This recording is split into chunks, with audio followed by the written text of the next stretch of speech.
साथ साथ जैसे मिसाल के तौर के ऊपर आप लोग इंटरमीडिएट करके आए होंगे, कुछ लोग ए लेवल्स करके आए होंगे, ठीक है। लेकिन मैं ग्रेजुएशन करके आया था, मैंने अपना बीकॉम कंप्लीट किया था 2016 के अंदर, ठीक है। फिर 2017 में मैंने सीए के अंदर एडमिशन ले लिया।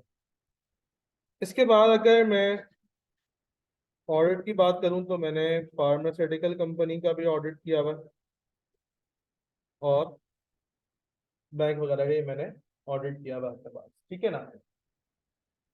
इसके अलावा अगर टीचिंग एक्सपीरियंस की बात करें,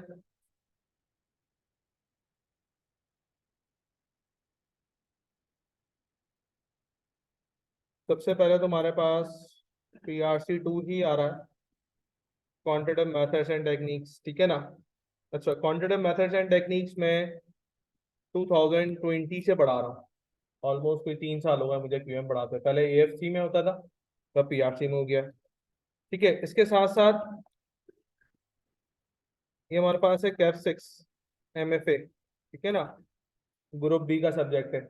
इसके अंदर मैं स्टैट्स पोर्शन में पढ़ाता था।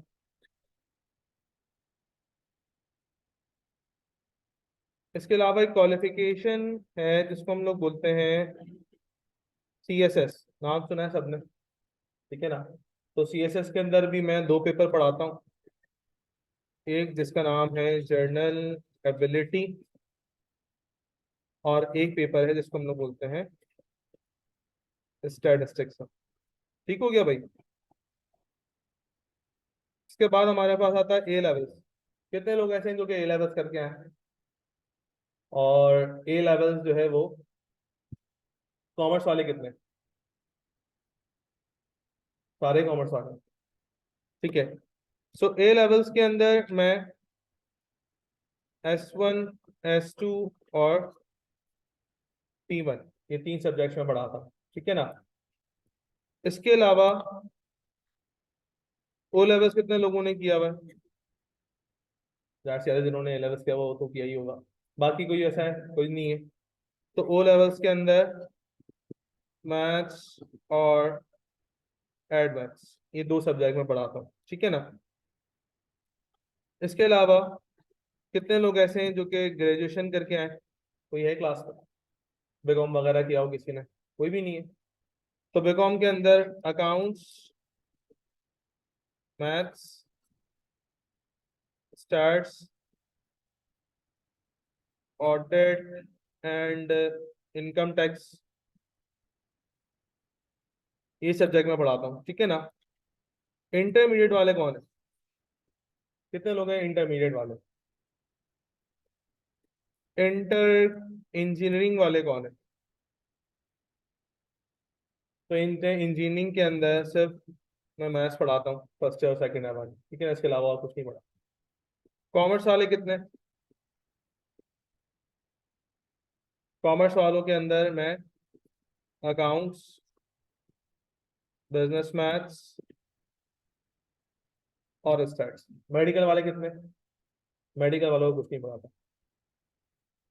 ठीक है ना। बस तो ये एक छोटा सा इंट्रोडक्शन है भाई मेरे मुतालिक, क्योंकि हमारी डे 1 की क्लास है तो ये मालूम होना चाहिए किससे पढ़ रहे हैं, क्या पढ़ रहे हैं, ठीक है ना। अपने बारे में इंट्रोडक्शन देना शुरू करो मुझे, ताकि मुझे थोड़ी सी पता हो कि क्लास में किसका क्या नाम है। खवातीन से स्टार्ट करते हैं। हरीशा,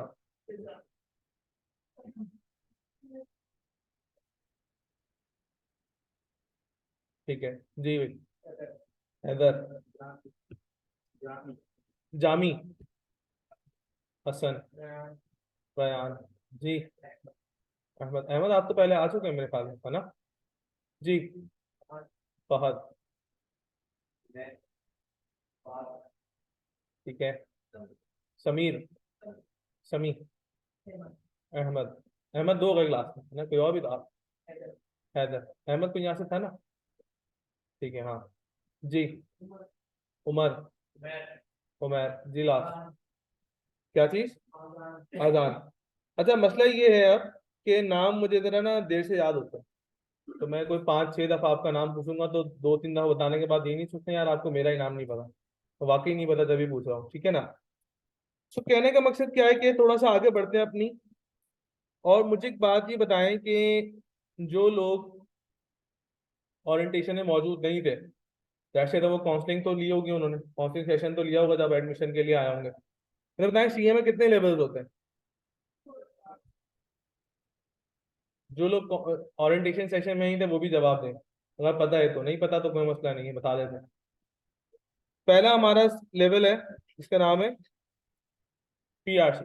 पीआरसी में कितने सब्जेक्ट्स हैं? 5 सब्जेक्ट्स हैं, ठीक है ना।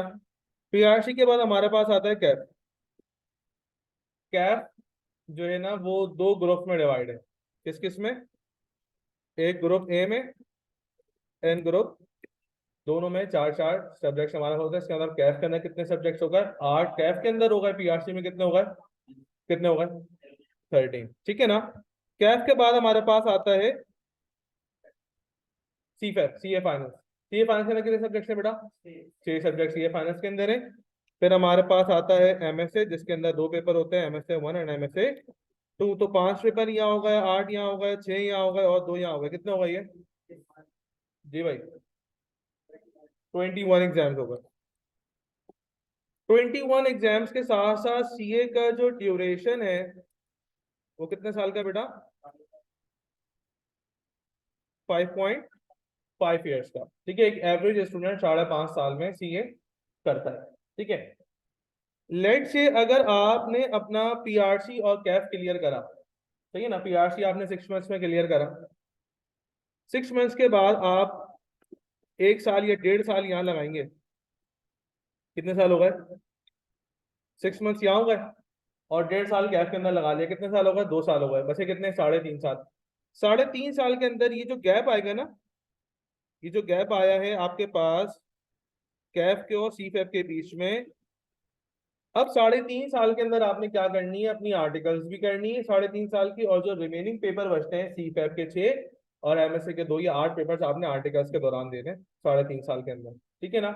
लेकिन क्या होगा, स्टार्टिंग का जो पहला साल है 1 साल, इस 1 साल के गैप में आप आई कैप को एग्जाम्स नहीं दे सकते, ठीक है। मतलब 3.5 साल के अंदर जो स्टार्टिंग का 1 साल होगा उसमें आप आई कैप को पेपर नहीं दे सकते। जैसे 1 साल खत्म होगा मतलब 2.5 साल बचेंगे, तो 2.5 साल के अंदर आपने ये 8 पेपर देके क्लियर भी करने हैं अपने पास, ठीक हो गया ना। लेकिन इस 1 साल के अंदर आर्टिकल्स तो करेंगे, मैं पढ़ तो सकता हूँ, पेपर नहीं दे सकता ना। अब अगर मैं पढ़ सकता हूँ तो ये 1 साल का मतलब क्या होता है? 6 6 महीने के 2 सेमेस्टर हो गए, है ना। तो मैं जैसे ही एलिजिबल होऊंगा 1 साल के बाद पेपर देने के लिए, तो फिर मैं फौरन 4 पेपर या 5 पेपर दे सकता हूँ। और अक्सर समझदार स्टूडेंट्स करते ही यही है, क्योंकि 1 साल के अंदर वो अपनी स्टडीज कर लेते हैं, जैसे ही एलिजिबल होंगे फौरन पेपर देना शुरू करेंगे, ठीक है ना। मुझे एक बात बताओ, ये तो बातें सबको पता है, मैं एक सवाल लिखता हूँ।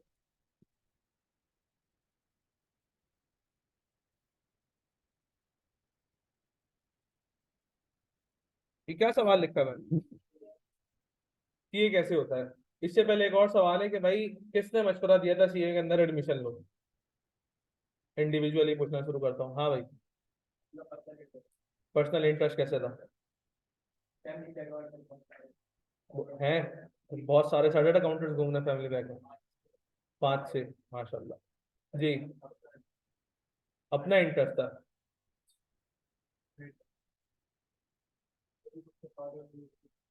खुद के फादर ने, ठीक है जी। अपना खुद का इंटरेस्ट जी। कौन सा वाला जिसके फादर ने किया हुआ है?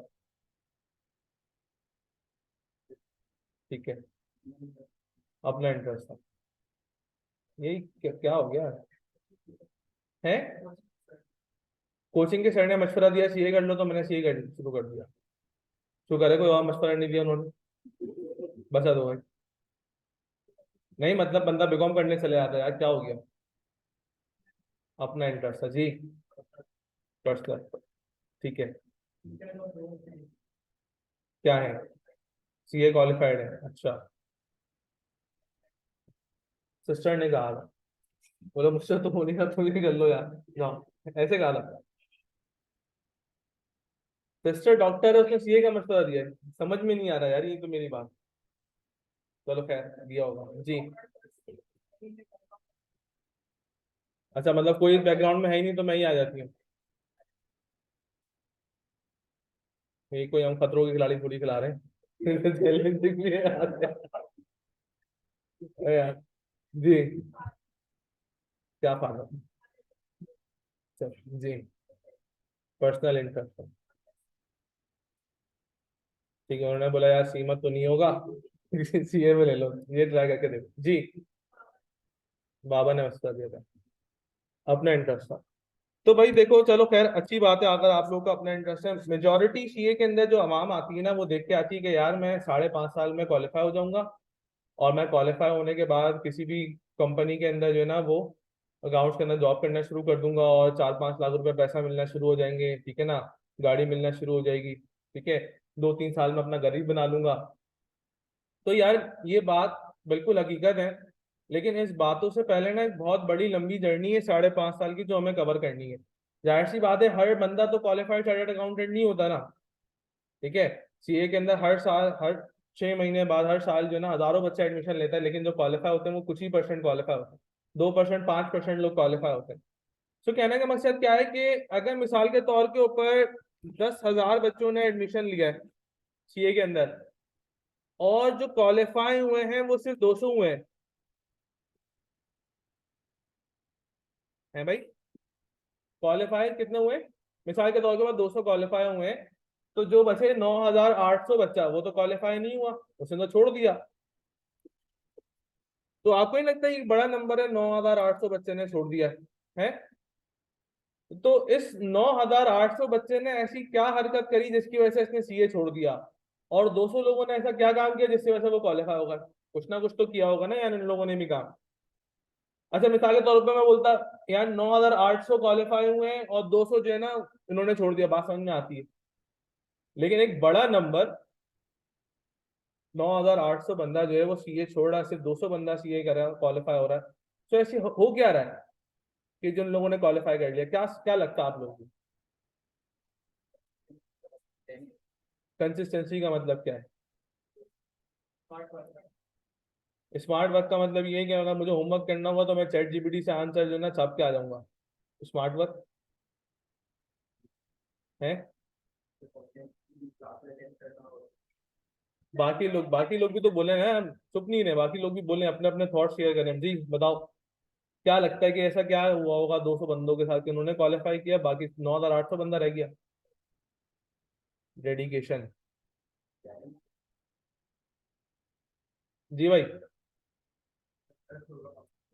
यार इंटरेस्ट तो सभी का है जी। यार सीए में आपको हर बच्चा मेहनत करता नजर आएगा, और हर बंदा रोता हुआ भी नजर आएगा क्या मेरे पेपर नहीं निकल रहे। आप लाइब्रेरी में देखो, ऐसे होंगे वो जिन की तरह बाल खड़े होंगे उसके, कि यार ये बंदा तो सुबह से पढ़ रहा है लाइब्रेरी में, देख रहा हूँ मैं, तब भी फेल हो रहा है वो। देखो मसला पता है क्या है? मसला ये है कि एक अगर बंदा सीए के अंदर आता है ना, तो वो अपनी पुरानी आदतों को लेकर आता है साथ में। मिसाल के तौर के ऊपर पहले इंटरमीडिएट वालों से बात करते हैं। भाई इंटरमीडिएट के अंदर ये होता है कि जिस बैकग्राउंड से हमारे, मैं भी इंटरमीडिएट बैकग्राउंड पर, इसीलिए मुझे पता है क्या होता है कि 9 matric first year second year आधे बच्चों ने अपनी मेहनत से पेपर दिए होंगे, आधे बच्चों ने छपाई करके पेपर दिए होंगे, हैं। किसी के पास आधा पैसे होंगे तो उसने पैसे दे दिलाकर परसेंटेज ले ली होगी। अच्छा, मजे की बात क्या है, यहाँ पे जितने बच्चे बैठे होंगे सबने अपनी मेहनत से दिए होंगे पेपर, ऐसा है या नहीं है? बिल्कुल ऐसा है। तो मेहनत क्या हुई होगी? मेहनत ये हुई होगी कि हमने 10 ईयर उठाई होगी, और इंपॉर्टेंट लगाए होंगे, बेटा ये साल पिछले साल आ जाए, एक साल छोड़ के आता है, पिछले साल आ चुका, इस साल नहीं आएगा, हटाओ। ये हर साल आता है, इस साल भी आएगा, ठीक है। ये हर 2 साल छोड़ के आता है, पिछले 2 सालों से नहीं आया, इस साल भी आएगा, और बाकी ऐसा होता था, आता था पेपर पे, है ना।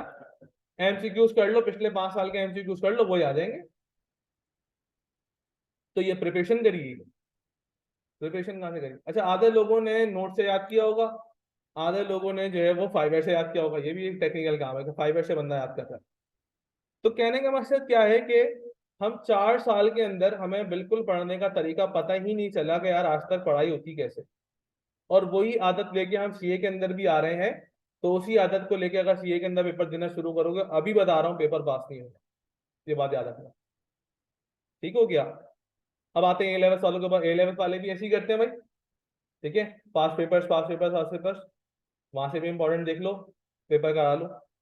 तो कहने का मकसद यार ये है कि अगर हम अपनी पुरानी अप्रोच को लेकर पेपर देना शुरू करेंगे यहाँ पर, तो मेरे पेपर क्लियर नहीं होंगे।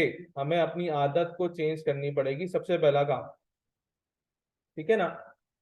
जैसे मिसाल के तौर के ऊपर बंदा नमाज पढ़ने खड़ा होता है, बगैर वजू के तो नहीं खड़ा होता ना। उसने उसकी पहले प्रिपरेशन करनी पड़ती है कि यार मैं वजू करूंगा फिर नमाज पढ़ने खड़ा हूँ। डायरेक्ट नमाज पढ़ने खड़ा हुआ, क्या नमाज हो जाएगी उसकी? नहीं होगी। पहले उसने प्रिपरेशन करी, गया मैं वजू करके आया, फिर नमाज पढ़नी शुरू करी। तो इसीलिए डायरेक्ट सीए पढ़ना शुरू कर दो। पुरानी आदत चेंज करी नहीं हमने तो सीए क्वालिफाई नहीं होगा भाई। ऐसे ही होगा कि यहाँ आओगे, टाइम जाया करोगे, पैसा इन्वेस्ट करोगे, पेपर में फिर रिजल्ट नहीं आ रहा। बच्चा कह रहा है यार मैं तो अपनी तरफ से बहुत मेहनत कर रहा हूँ फिर भी मेरे पेपर पास नहीं हो रहे।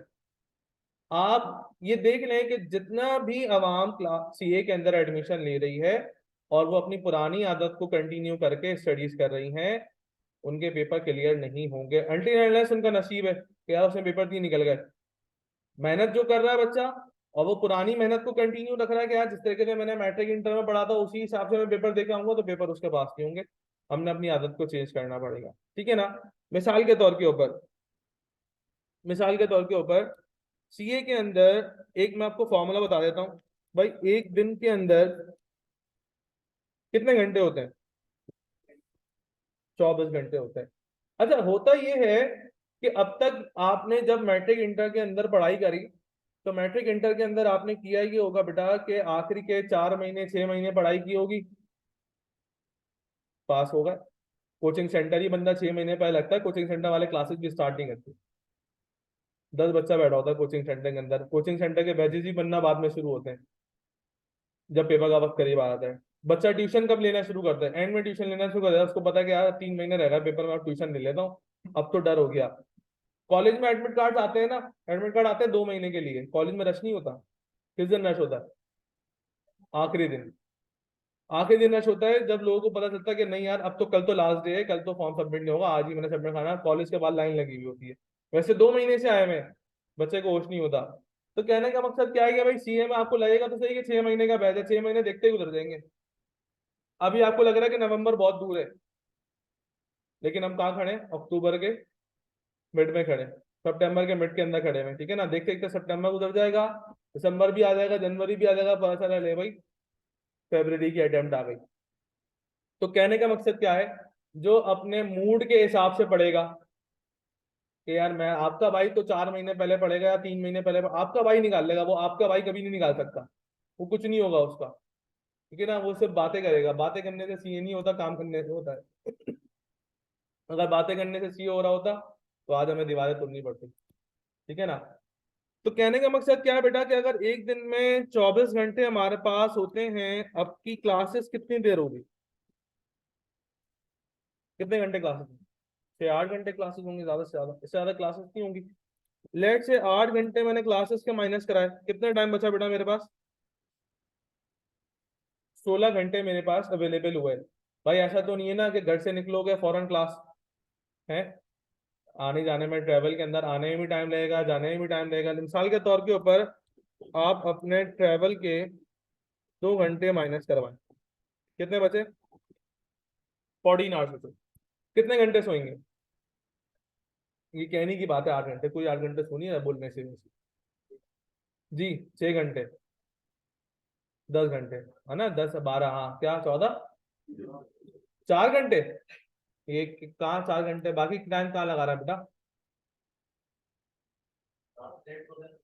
क्यों? नींद नहीं आती? सही है, चलो खैर, इस बारे में भी डिस्कशन करेंगे कि नींद क्यों नहीं आती, बाद में बात करें। तो कहने का मकसद क्या है भाई? मिसाल के तौर पे 8 घंटे आप अपने सोने के निकाल दीजिए, बचे कितने घंटे मेरा भाई? 6 घंटे बचे। क्या करें 6 घंटे? पढ़ेंगे? नहीं है, इतना थोड़ी टाइम है कि 6 घंटे पढ़े एक दिन के अंदर। एक काम करो, 1 घंटा इसी फजूल का निकाल लो। कितने घंटे बचे? 5 घंटे बचे। इस 5 घंटे में बेटा आपने अपनी करनी होगी क्या? Self study. अभी बता रहा हूं, अगर क्लासेस के भरोसे हो गए कि यार मैं आऊंगा क्लास दूंगा घर जाऊंगा बैग फेंक दूंगा, आपके पेपर पास नहीं होंगे, बात याद रखिएगा। तो ये क्या बात हो गई? आप तो पहले दिन कह रहे हैं पेपर पास नहीं होंगे। हल ही बता रहा हूँ ना उसका। तो सेल्फ स्टडी एक ऐसा कंपोनेंट है जो आपको आपके पेपर्स पास कराता है। आपकी क्लासेस के अंदर, पीआरसी के अंदर 70% काम क्लास में होगा, 30% काम आप सेल्फ स्टडी के अंदर करोगे। कैफ के अंदर 50% काम क्लास में होगा, 50% घर जाके खुद करना होगा। सी फैब के अंदर 20% काम क्लास में होगा, 80% काम घर जाके खुद करना है। तो जिसने सेल्फ स्टडी की आदत है पेपर उसके पास होते हैं, जिसको सेल्फ स्टडी की आदत नहीं है उसके पेपर पास नहीं होते। ये बात याद रखिएगा, ठीक है ना। सो कहने का मकसद क्या है बेटा, जो बच्चा रोजाना के 5 घंटे अपना निकाले सेल्फ स्टडी के, उसके पेपर हर हाल में पास होंगे, गारंटी 100% पेपर पास हो। देखो मिसाल के तौर के ऊपर मैं बोलता हूँ यार, क्यूएमटी का सेल्फ स्टडी का जो है ना वो 250 घंटा है। 250 आवर्स आप सेल्फ स्टडी में पढ़ोगे तो आपका पेपर पास हो जाएगा, ठीक है ना। अगर हम इसको प्रोपोर्शनेट करते हैं ना अपने इस बैच के ऊपर, तब भी मेरे आके जो है ना वो 2-2.5 घंटे बनते हैं। तो मिसाल के तौर के ऊपर अगर मैं सेल्फ स्टडी के अंदर बोलता हूँ कि 2.5 घंटे क्यूएम को दो, तो बाकी सब्जेक्ट कहाँ है? बाकी सब्जेक्ट आईए भी तो देना है, इकोनॉमिक्स भी देना है, अकाउंट वो भी देना है, आईटी भी देना है, इंग्लिश भी देना है। तो इसको प्रोपोर्शनेट करते हुए चलेंगे तो रोजाना के 10 घंटे तो सेल्फ स्टडी के निकल जाएंगे। तो हमने अपने आप को मैनेज करना पड़ेगा कि यार एक वीक के अंदर 5 दिन क्यूएम पढ़ूंगा, 5 दिन अकाउंट्स को दूंगा, क्यूएम के साथ अकाउंटिंग नहीं पढ़ूंगा, क्यूएम के साथ आईटी भी पढ़ूंगा, ऐसा ना कि कैलकुलेशन डबल डबल ना हो जाए। जिस दिन क्यूएम पढ़ूंगा उस दिन आईटी भी पढ़ूंगा साथ के अंदर, या इकोनॉमिक्स पढ़ूंगा, कोई थ्योरी पढ़ूंगा, ठीक है। तो आपने इस तरीके से अपने आप का जो है एक डेली रूटीन सेटअप बनाना पड़ेगा, जो आपको आपके पेपर जो है ना पास होने में मदद करेंगे। बेटा मुझे एक बात बताएं, आपने 8 घंटे क्लासेस ली, 5 घंटे सेल्फ स्टडी को दिए, आपने 24 घंटे में से स्टडी को कितना टाइम दिया? 8 5 13, 24 घंटे का टाइम था ना। फजूल में कितने घंटे निकाल दिए? आपको नहीं लगता यार कि फालतू आप 11 घंटे निकाल रहे हो, अपने मुस्तकबिल बनाने के लिए 13 घंटे निकाल रहे हैं? सही, ये तो रेशो ज्यादा हो गया, हमने फजूल ज्यादा निकालने चाहिए थे। 20 घंटे फजूल निकालते, 4 घंटे पढ़ाई करते। नहीं बेटा, फाइनल्स की क्लास है MS2 की। हाँ बेटा आपकी क्लास है, आ जाओ। वह चला गया भाई, वो बुलाओ उसको।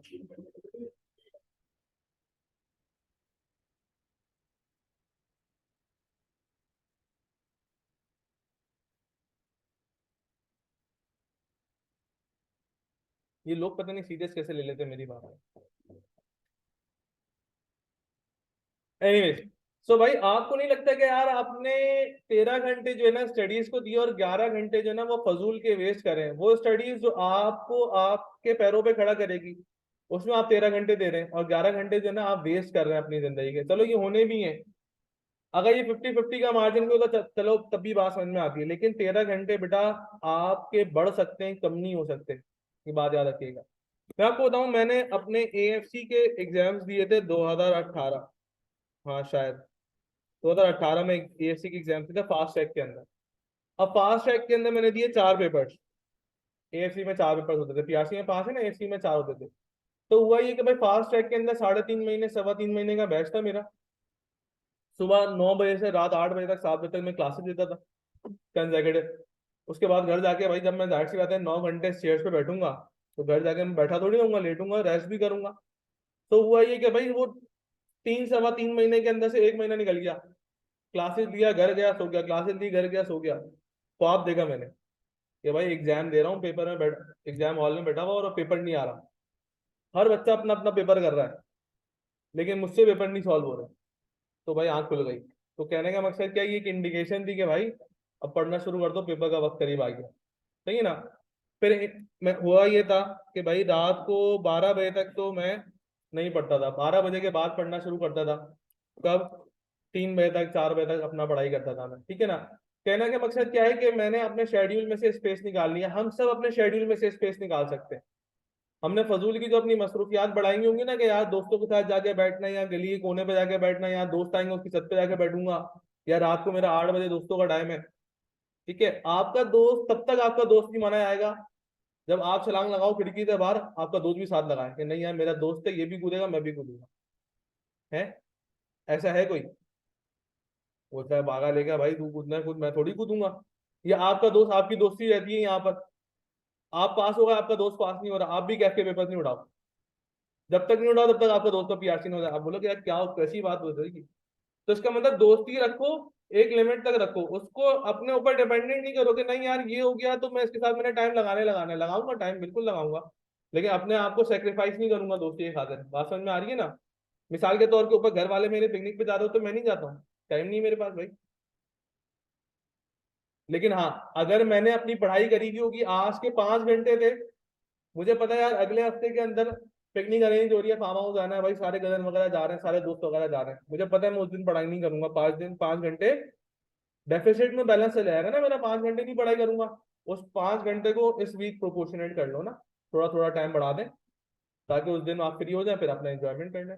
सीए का हरगिज मतलब ये नहीं होता कि आपने अपनी सोशल लाइफ को सेक्रीफाइस करना है, बिल्कुल खत्म नहीं करनी है, ये नहीं कि जीरो कर दी। दोस्त को मैसेज का रिप्लाई भी नहीं करूंगा आज के बाद से, नहीं भाई अब तो बात आ गई है इज्जत के ऊपर। नहीं, मैसेज का रिप्लाई करें, लेट रिप्लाई करें, लेकिन टाइम पे नहीं। बहुत से लोगों को टाइम पे रिप्लाई करने की आदत होती है, 1 मिनट के अंदर 4 मैसेज आ रहे हैं और 4 जा रहे हैं। ऐसा तो नहीं ना क्लास में कोई हंस रहे हैं वैसे लोग क्लास में। ये भी एक सिनेरियो आता है एक लाइफ के अंदर कि 1 मिनट के अंदर 4 मैसेजेस आते हैं और 4 मैसेजेस जाते हैं। व्हाट्सएप पे तो हो सकता है 8 चले हैं, लेकिन खैर आपने सिनेरियो से बचना, ये दूर की बात है। तो कहने का मकसद मेरा बेटा ये है कि जब तक आपने सेल्फ स्टडी नहीं करेंगे, आपको पेपर पास करने में बड़ा मसला होगा। एक और चीज, कुछ रीजन ऑफ फेलियर हैं, कुछ रीजंस ऑफ फेलियर हैं जो कि मैं डे 1 पे बताता हूं, ताकि आप लोगों को पता चल जाए क्या काम आपने नहीं करना। जैसे मिसाल के तौर पे भाई भाई हम सब मुस्लिम हैं, ठीक है ना। अब हमें बता दिया गया भाई कि ये काम करेंगे तो इस्लाम से बाहर है, पता है नहीं पता है, तो ये हमारी बाउंड्री है कि नहीं यार भाई ये काम नहीं करने, इससे पीछे पीछे रहना है, ये करा दो फारिग बाहर। तो रीजन ऑफ फेलियर एक ऐसी बाउंड्री है कि अगर इस बाउंड्री के अंदर आना शुरू है ना, तो फिर अपने आप को फेलियर में काउंट करना शुरू कर देना, फिर इस वहमों को मान में मत रहना कि यार आप पढ़ोगे और आपके पेपर पास होंगे। ठीक है। सबसे पहले अपने पास जो चीज आती है, मैं लिखता हूँ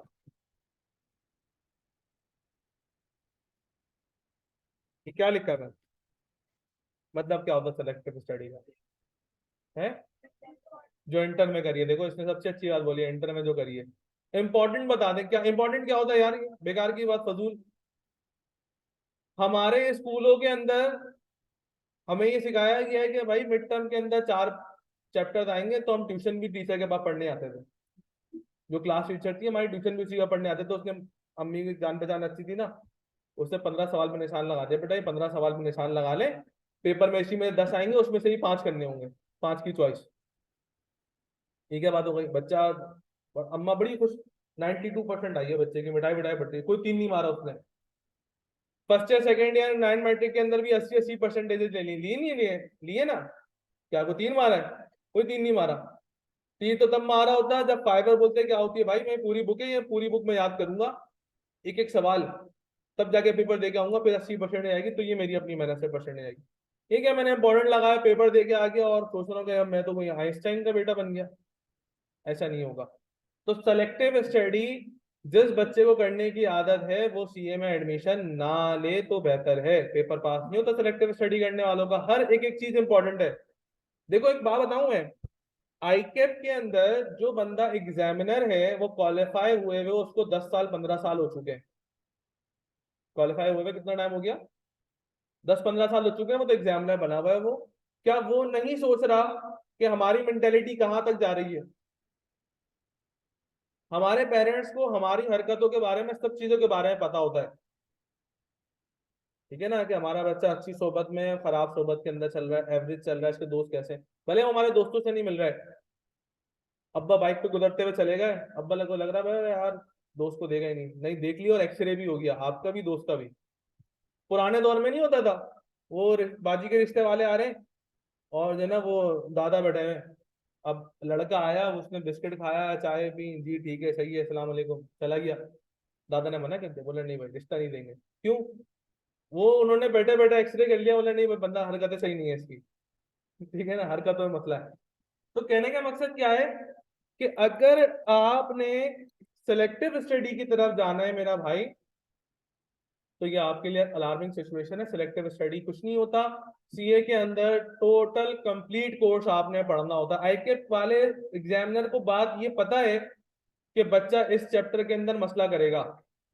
अच्छा, कभी भी ये नहीं सोचना कि यार इस अटेम्प्ट के पेपर हार्ड होते हैं, इस अटेम्प्ट के पेपर आसान होते हैं। जब तुम कैफ के अंदर आओगे तो लोग बोलेंगे यार मार्च अटेम्प्ट में बिजनेस लॉ हार्ड आता है, कंपनी लॉ जो है वो सितंबर अटेम्प्ट में हार्ड आता है, FAR 2 मार्च अटेम्प्ट में आसान आता है, FAR 1 उसमें आसान आता है, इसमें हार्ड आता है। ये टोटल बकवास की बात है। हर अटेम्प्ट हार्ड है और हर अटेम्प्ट आसान है, डिपेंड करता है कि आपकी अपनी तैयारी कैसी है। ठीक है ना, आपकी तैयारी होगी तो सब सब चीजें आसान है। आपकी तैयारी नहीं है, हर चीज मुश्किल है। तो कोशिश ये करेंगे बेटा कि सेलेक्टिव स्टडी ना करें तो ज्यादा बेहतर है। कंप्लीट कोर्स आपने पढ़ना है हर चीज का। ये मैं आपको क्यूएम की बात नहीं बता रहा, ये पूरे सीए के बारे में बता रहा हूँ मैं आपको, ठीक है ना। एक और चीज, मिसाल के तौर के ऊपर भाई एक डेफिनेशन है, इसको मैंने ओरिएंटेशन में भी जिक्र किया था। डेफिनेशन के ना 5 लाइन है। इस डेफिनेशन के अंदर 5 लाइन है। मैं इसको बोलूँ उसको याद करें, याद हो गई? रट्टा मान लिया हमने इसका। रट्टा क्या होता है भाई? सीए के अंदर ये सवाल आएगा कि डिफाइन द डेफिनेशन, ये डेफिनेशन का नाम बोलेगा, डिफाइन कर दो उसको। छाप के आ जाऊंगा 5 लाइन है भाई, मेहनत करती बड़ी। सीए के अंदर सवाल इस तरीके से डायरेक्ट सवाल नहीं पूछता भाई। वो ये नहीं पूछेगा मिसाल के तौर के ऊपर कि लॉ के अंदर कंसीडरेशन है सेक्शन 2D।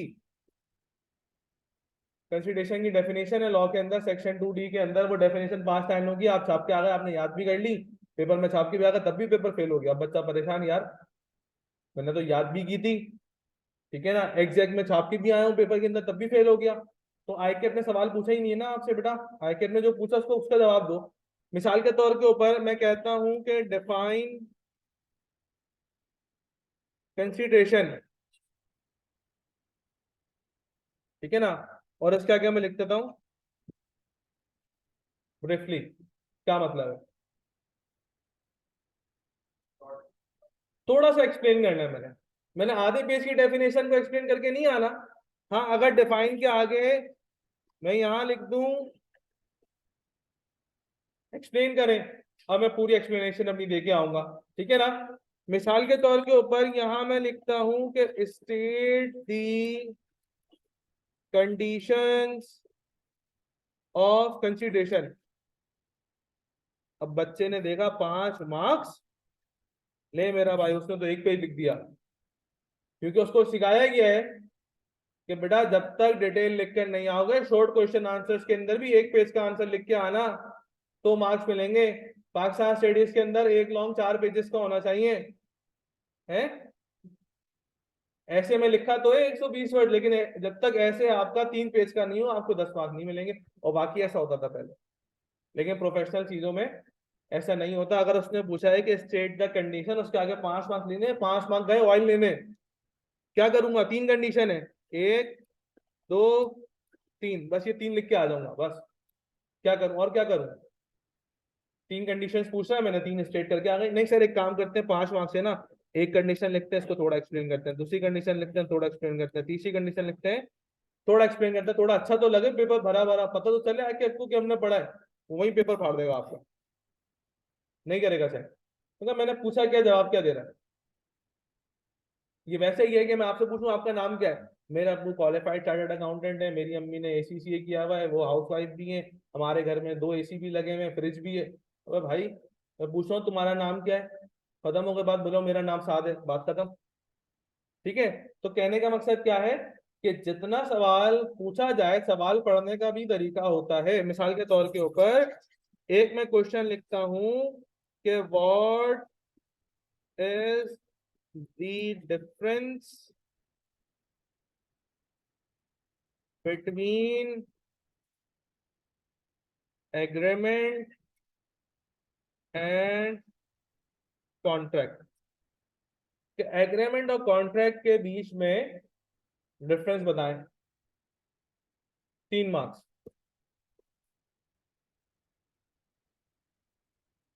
अब बच्चा तो पागल हो गया, उसने एग्रीमेंट की डेफिनेशन छापी, कॉन्ट्रैक्ट की डेफिनेशन छापी, उसको यही याद था, उसने कहा यही लिख देता हूँ, मार्क्स आए 0। अच्छा, क्या आप लोग देख के जा सकते हैं कि कितने डिफरेंसेस हो सकते हैं? कॉन्ट्रैक्ट और एग्रीमेंट की डेफिनेशन में कितने डिफरेंस मांग रहा है सवाल में? है 3, एक एक मतलब 2 हो गए ना? कैसे पता चला है? देखा जी। और 3 उसने बोला है क्या? इसका मतलब क्या? ठीक है। और ये डिफरेंस बोला है उसने, डिफरेंसेस। मैं एक डिफरेंस लिख के आऊंगा, बात खत्म हो जाएगी मेरी। आ रही है बात समझ में? तो कोशिश ये करेंगे कि हम सवाल पढ़े तो आंखें खोल के पढ़े, ऐसे नहीं कि वो तो कंडीशन लिखी हुई है, डिफरेंस लिखा हुआ छाप दी, मेरा भाई आधा पेज लिख के आ गया। ये क्या बात होगा यार? तो जाहिलों की तरह पेपर नहीं देना, हमने समझदारों की तरह पेपर देने। प्रोफेशनल क्वालिफिकेशन में इस तरह की चीजें जो है वो वेरिएबल नहीं होती। आप मार्क्स नहीं मिलेंगे, आपका इंप्रेशन खराब हो जाएगा। अगर पहले सवाल के अंदर आपने इस तरह की गलतियां कर दी, आई कैप का एग्जामिनर का इंप्रेशन खराब हो गया। क्या इसको पता ही नहीं कि सवाल मांग क्या रहा हूँ, लिख के क्या आ रही है? आ रही है बात समझ में? तो कोशिश ये करेंगे कि हम सेलेक्टिव स्टडी ना करें। दूसरी चीज ये करेंगे कि जब सवाल हम पढ़ें तो आंखें खोल के पढ़ें कि सवाल में मांग क्या रहा है। जितने बात करेगा उतनी ही बात लिख के आऊंगा। अच्छा, मिसाल के तौर के ऊपर मैंने लिख दिया कि what are the differences between agreement and contract. अब कितने हो गए हैं? अब भाई 3 मार्क्स का है। 3 मार्क्स का है। अभी भी एक आएगा, किसने बताया एक आएगा? कैसे पता चला? मुझे नहीं पता चल रहा। शाबाश। 3.5 साल में सीए क्वालिफाई हो जाएगा, आर्टिकल भी कंप्लीट हो जाएंगे। मेरा बेटा यही तो मैं समझाना चाह रहा हूँ, अभी इस लड़के ने जवाब दिया। क्या जवाब दिया था भाई? मैं लिखा व्हाट आर द डिफरेंसेस, कितने डिफरेंसेस है मुझे थोड़ी पता, मैंने सारे लिख के आने हैं।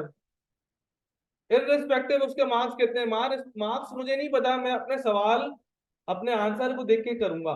मार्क्स को देख के मैं आंसर थोड़ी करूंगा कि नहीं यार 3 मार्क का मैं 4 लाइनें लिख के आऊंगा, 5 मार्कों को तो मैं 2 पेज लिख के आऊंगा। जाहिलों की अप्रोच है। पहले सवाल में एक पूछा था, एक लिख के आया। अब यहाँ कह रहा व्हाट आर द डिफरेंसेस, मतलब जितने भी डिफरेंसेस सारे लिख दो। उसे क्वांटिटी थोड़ी थी मैं 4 लिख के आऊं। आप पूछो भाई 4 क्यों लिख दिया आपने? कोई ना कोई तो रीजन होगा। 6 थे, 4 क्यों लिख के? मार्क्स से था। ये क्या बात हो गई? पूरे 6 लिख के आऊंगा। आ रही है ना बात समझ में? तो कोशिश ये करेंगे कि हम मार्क्स को कंसिडर ना करें। सवाल देखें, सवाल क्या कह रहा है उसके हिसाब से अपना आंसर लिख के आऊंगा। अच्छा, मिसाल के तौर के ऊपर डिफरेंसेस 10 थे। अब बच्चा परेशान, यार अगर मैं 0.5 का भी एक डिफरेंस लिखता हूँ तो 3 मार्क में तो 6 डिफरेंस होने चाहिए थे। 6 लिख के आ गया। आई के अपने मार्क्स दिए, 1.5 दे दिए उसने 3 में से। क्यों? मेरा आंसर कंप्लीट है, मेरा आंसर अनकुक है, इनकम्प्लीट आंसर है। कंप्लीट है ही नहीं। डिफरेंस कितने थे? 10 थे, मैं लिख के कितना आया? 3 लिख के आया। किस हिसाब से? मार्क्स के हिसाब से नहीं भाई, आंसर अपना कंप्लीट करें। जो आपसे सवाल पूछे जा रहा है उसको आपने कंप्लीट लिख के आना है, और जितना पूछे जा रहा है उतना ही लिख के आ रहे हैं। आ रही है ना बात समझ में? तो कहने का मकसद क्या है बेटा, कि ये पुरानी आदतें हैं जो कि हमने ना इनको छोड़ना पड़ेगा। मार्क्स देख के काम नहीं करेंगे, हम अपने सवाल देख के काम करेंगे। अच्छा, हम डेफिनेशन के ऊपर देख। डेफिनेशन में आपके भाई को कंसिडरेशन की पहली लाइन समझ आ रही है, दूसरी लाइन समझ आ रही है, ये लाइन समझ आ रही है। ये बीच की 2 लाइनों में इंग्लिश क्या लिखी हुई है मेरी समझ से बाहर है। एक काम करता हूँ, रट्टा मार लेता हूँ। स्टार्टिंग की लाइन तो समझ में आ गई ना, एंड की ऊपर भी समझ आ गई, नीचे भी समझ आ गई। बीच में तुक्का मार लूंगा यार, अपने पास से इतना तो लग जाता आपके भाई का तुक्का। पता है क्या होगा? पेपर में सवाल इन 2 लाइनों से आया। आईके को, एग्जामिनर को ये बात पता है कि ये 2 लाइनें ही टेक्निकल थी, तो समझ नहीं आ रही थी, इन्हीं को समझना था।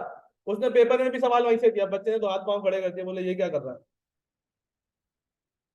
आ रही बात समझ में? तो कोशिश ये करेंगे, कोई चीज हमें कॉन्सेप्चुअली क्लियर नहीं होगी तो उसका मैं कॉन्सेप्ट ले लूंगा। रट्टा क्या होता है? रट्टा कुछ नहीं होता। मैं इंग्लिश तो फिर अपने पास से बना के लिख दूंगा। कॉन्सेप्ट जरूरी है। अगर मुझे कंसिडरेशन का कॉन्सेप्ट पता होगा कि यार डेफिनेशन में सिनेरियो क्या था, अब वो सिनेरियो कोई सा भी दे दे, मैं फिट कर लूंगा। मुझे पता चल जाएगा कि हाँ यार ये कंसिडरेशन की डेफिनेशन से लिंक हो रहा है। आ रही है बात समझ में? तो लॉ में भी ऐसे ही होता है। बाद बच्चा आपको, हर बच्चा जो है ना लॉ थ्योरी में रोता हुआ नजर आएगा, कैलकुलेशन फिर निकाल लेगा वो, थ्योरी में रो रहा होगा। तो थ्योरी में वजह यही होगी कि उसने कॉन्सेप्चुअली साउंड ही नहीं है वो, उसने सिर्फ याद किया हुआ, उसको यह पता ही नहीं है कि यार डेफिनेशन का एक्चुअल मीनिंग क्या है, एप्लीकेशन क्या है डेफिनेशन की। और लॉ में आएगी केस स्टडी कि भाई इस बंदे ने इससे बाइक ली थी, इस बंदे ने पैसे नहीं दिए, इसने चाकू मार दिया, अब बताओ क्या होगा, लिख दिया जेल जाएगा। ये थोड़ी कह रहा है जेल जाएगा, आपने उसको डेफिनेशन से लिख करना है कि यार कंसिडरेशन, अभी आपको पता चल गया कंसिडरेशन की डेफिनेशन में ऐसा था, आपने वही रेफरेंस देकर अपना आंसर कोट कर दिया, बात खत्म हो गई। लेकिन जिसने सिर्फ डेफिनेशन याद करी है, कॉन्सेप्ट उसका ऑयल लेने गया हुआ है, तो वो पेपर में मार्क्स भी ना पासिंग वाले नहीं आएंगे उसके। ठीक हो गया भाई? तो कोशिश ये करेंगे कि हम कॉन्सेप्ट के ऊपर ज्यादा जाएं बनिस्बत रट्टा के, ठीक है ना?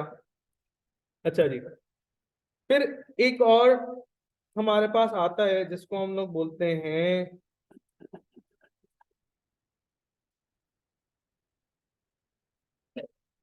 Inconsistent student. मतलब क्या होता है इनकंसिस्टेंट स्टूडेंट? का मतलब क्या है? जवाब तो दे रहे थे कि इनकंसिस्टेंट स्टूडेंट, अब ये आ भी रहे थे जवाब के, इनकंसिस्टेंसी और ये और वो। मतलब क्या होता है इसका? जो जब मूड जब पड़े, भाई आपके भाई का मूड नहीं है अभी मोबाइल चलाऊंगा, तो मोबाइल ही चला बेटा तू, और कुछ नहीं चलेगा। तो कहने का मकसद क्या है कि जो अपनी मर्जी से क्लासेस ले, अपने मूड के हिसाब से पढ़ाई करे, वो सीए क्वालिफाई, सीए करने के लायक नहीं है अपने पास, ठीक है ना? एक और चीज,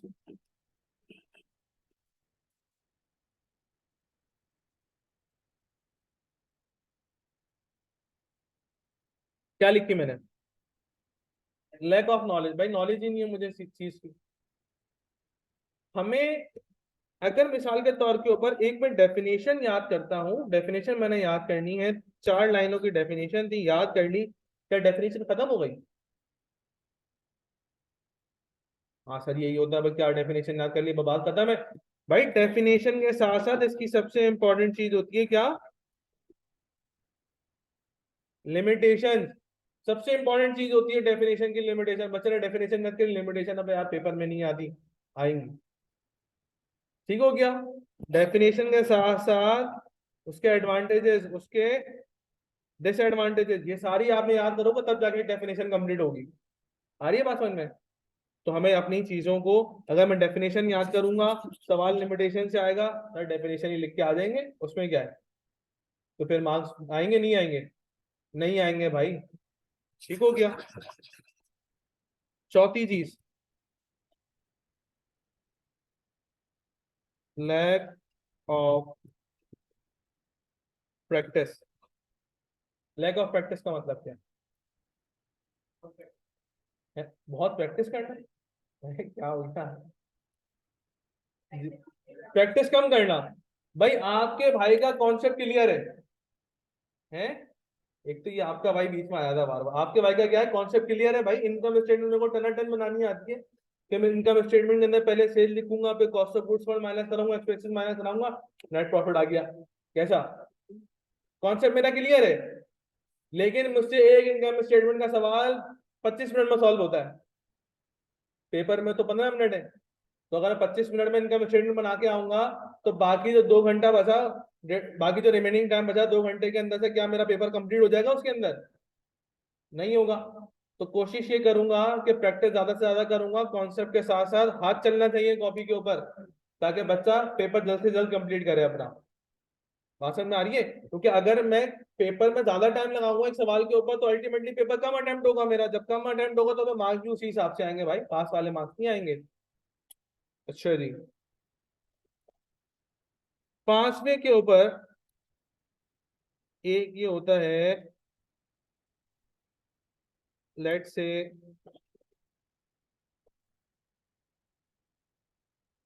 करेक्ट डायरेक्शन।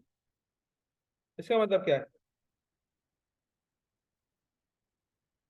तो सीधे घर आना है, सीधे घर से वापस कैंपस, कैंपस से सीधा घर जाना है, आगे पीछे नहीं जाना है, ये मतलब है करेक्ट डायरेक्शन का। क्या क्या लगता है करेक्ट डायरेक्शन का मतलब क्या होगा?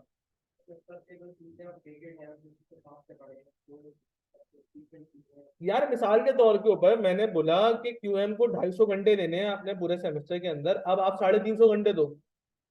क्या है, बेवकूफी है, अच्छी बात है? सर अच्छी बात है, अभी आपने बोला ना कि 2 घंटे का पेपर जल्दी खत्म करना, 1 घंटे में खत्म करके आऊंगा। यही बेवकूफी है। 2 घंटे का पेपर मैंने 2 घंटे में ही करके आना है भाई, पूरा टाइम अवेल करना है, जल्दी क्यों करके आऊंगा? और जितना टाइम जिस सब्जेक्ट को रिक्वायर्ड है उतना ही टाइम देना है ना। मिसाल के तौर के ऊपर इंग्लिश में टेंसेस पढ़े चले आ रहा हूँ मैं, आधी जिंदगी गुजर गई इंग्लिश के अंदर टेंसेस पढ़ते पढ़ते मेरी, अभी ये पढ़ रहा हूँ इंग्लिश के अंदर टेंसेस। मैं भाई दूसरी चीज के ऊपर फोकस है। अकाउंटिंग के अंदर हमने जो है वो, लेट से बैंक रिकंसिलिएशन हमें अच्छा आता है। भाई आपके भाई ने 200 सवाल सॉल्व करे बैंक रिकंसिलिएशन के, पता है आपको? मेरे को बिल्कुल पता है कि बैंक रिकंसिलिएशन स्टेटमेंट कैसे बनता है। यार 100 सवाल में ही प्रैक्टिस अच्छी हो जाएगी। टीचर ने बोला 100 करके आना, नहीं नहीं आपका भाई तो 200 करेगा, मुझे अच्छा लगता है। तो ये करेक्ट डायरेक्शन नहीं है, अपनी मर्जी के हिसाब से काम नहीं करो, टीचर की गाइडेंस के हिसाब से काम करना है। ठीक है, अगर मिसाल के तौर पे सर अली मामला जो अकाउंटिंग में पढ़ाएंगे, उन्होंने बोला यार बीआरएस के ऊपर जो है ना बस 50 सवाल सॉल्व करेंगे, बहुत है प्रैक्टिस हो जाएगी, इसका मतलब बस बहुत है प्रैक्टिस हो जाएगी इसके अंदर। मैंने बोला यार फाइनेंशियल मैथमेटिक्स के ऊपर 450 सवाल सॉल्व करेंगे, तो इसका मतलब क्या है? सर 200 करेंगे बस, बहुत है यार, बस 200 करेंगे तो मार्क्स भी उसी हिसाब से हैं। ठीक है ना? तो ये बाकी 450 सवाल हैं या नहीं है, ऐसी बोलती है ये वारंटी फेंकने के लिए पहली क्लास में। हाँ भाई जवाब तो दो ना, ऐसे लगे कि कोई मैं जिंदा लाशों को नहीं पढ़ा रहा हूँ, इंसान बैठने क्लास के अंदर, जवाब तो दे। मैंने बोला फाइनेंशियल मैथमेटिक्स के अंदर मैं असाइनमेंट दूंगा, 450 सवाल है उसके अंदर, तो वाकई है या नहीं है? और भाई वाकई है। ठीक है ना? तो पूरे क्यूएम के ऊपर कोई अराउंड कोई 3 साढ़े 3 हजार सवाल हमें सॉल्व करना होंगे, जिसमें से 2000 के करीब, 1800 2000 आप खुद सॉल्व करेंगे, बाकी मैं क्लास में कराऊंगा। ठीक है ना? ए लेवल्स के अंदर एमएस आया है, किसी ने पढ़ा सर एमएस आया? नहीं पढ़ा? तो सर एमएस आया एक वेल नोन टीचर है ए लेवल्स के, तो वो अपने स्टूडेंट को ना होमवर्क ज्यादा देते हैं। मेरी भी ये आदत है, मैं अपने स्टूडेंट को होमवर्क ज्यादा देता हूँ। अच्छा एक आदत ये भी है मेरी, एक सेकंड माइक म्यूट करता हूँ।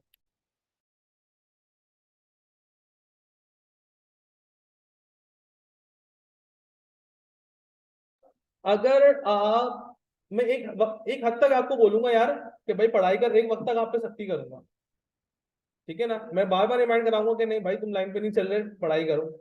लेकिन अगर आपने चलना ही लाइन पे नहीं है तो फिर मैं आपको आपके हाल पे छोड़ दूँ। ठीक है, मतलब मैं एक वक्त तक सर पे डंडा दूंगा आप लोगों के कि नहीं यार असाइनमेंट सबमिशन आज का दिन है तो आज ही होगा। अगर किसी ने कल तक का रिलीज चाहिए तो मैं कल तक का दे दूंगा, लेकिन एक बंदा मेरे को टोपी दे रहा है 2 दिन से, कहता है 10 दिन बाद, 10 दिन बाद, 10 दिन बाद, उसके 10 दिन कंप्लीट ही नहीं हो रहे, तो फिर मैं उसको उसके हाल पे छोड़ दूंगा, भाई आप जानो आपका काम जाना है। आ रही है बात समझ में? अच्छा मिसाल के तौर के ऊपर एक और चीज याद आई, एक सिनेरियो समझो, फिर उसको लिंक करते हैं। मिसाल के तौर के ऊपर मनी प्लांट देखा होगा आप लोगों ने सबने ना, मैंने एक मनी प्लांट खरीदा 5,000 रुपए का। कितने का? बड़ा सा मैंने मनी प्लांट खरीदा, मैंने खूब गमला वमला सजाया अपने घर के अंदर, जिस तरह से मुझे गार्डनर ने बोला था कि यार इसको पानी देनी है, इसको इतना धूप देनी है रोज, मैंने पूरा काम किया। 3 महीने लगाए। 5,000 रुपए का प्लांट खरीदा, 3 महीने मैंने अपने लगाए उसके ऊपर, खूब मेहनत मैंने करी। एक दिन मैं सुबह सो के उठता हूँ और मनी प्लांट जो है ना पूरा जला हुआ है, पूरा जल गया। मुझे दुख होगा नहीं होगा? होगा यार, मैंने टाइम भी लगाया, पैसे भी लगाए, रिटर्न मिला? नहीं मिला। खैर मुझे फिर गार्डनिंग का शौक है तो फिर मैंने प्लांट खरीद लिया। अब मुझे बताओ मैं दोबारा प्लांट लेने जा रहा हूँ, मैं मनी प्लांट खरीदूं नहीं खरीदूं?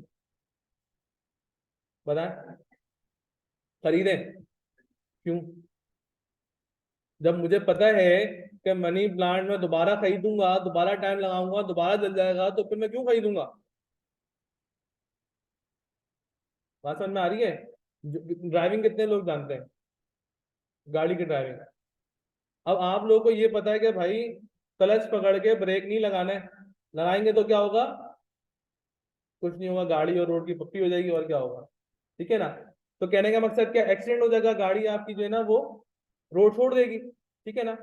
सो अब अगर आपने एक दफा ऐसा कर लिया तो बार बार अगर दोबारा करोगे ये काम, तो ये समझदारी का काम है बेवकूफी का काम है? बेवकूफी का काम है यार ये। मैं गली के अंदर 100 की स्पीड पर गाड़ी चला रहा हूँ, तो बहुत समझदारी का काम है बेटा ये, बेवकूफी है यार ये। ठीक है ना? सो कहने का मकसद मेरा भाई ये है कि हमारे पेरेंट्स हमारे ऊपर एक वक्त तक इन्वेस्टमेंट करेंगे। किसी का घर जो है ना वो किसी कोई जो है ना वो जितने भी यहाँ हम बैठे हुए हैं, शायद ही किसी अब्बा की जो है ना वो 1.5-2 हज़ार करोड़ की नेटवर्थ हो। ऐसा है कोई? है कि कोई भी नहीं ना ऐसा कि भाई हमारा खानदान जो है ना वो तो अरबपति खानदान है, रोज रॉयस तो घर में खड़ी हुई होती है, सब्जी लाने के रखी हुई है अम्मा ने। अब्बा हेलीकॉप्टर में जो है ना वो जाते हैं, छत से जाते हैं, छत पे जाके बच्चे फेंकते हैं ऐसे स्कूलों के अंदर।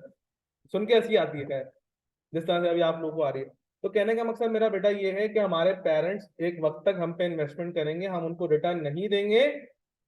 कि यार वो इन्वेस्टमेंट भी कर रहे हैं हमारे, अपने इमोशंस भी लगा रहे हैं, और तब भी मेरे पेपर पास नहीं हो रहे, तो यार फिर हम पे इन्वेस्टमेंट करना वो छोड़ देंगे, हमारे भाई बहनों पे करेंगे, छोटे भाई बहनों के ऊपर, क्योंकि अब उनका हक आ रहा है। सारी जिंदगी हमारी फीस भरते रहेंगे क्या? है?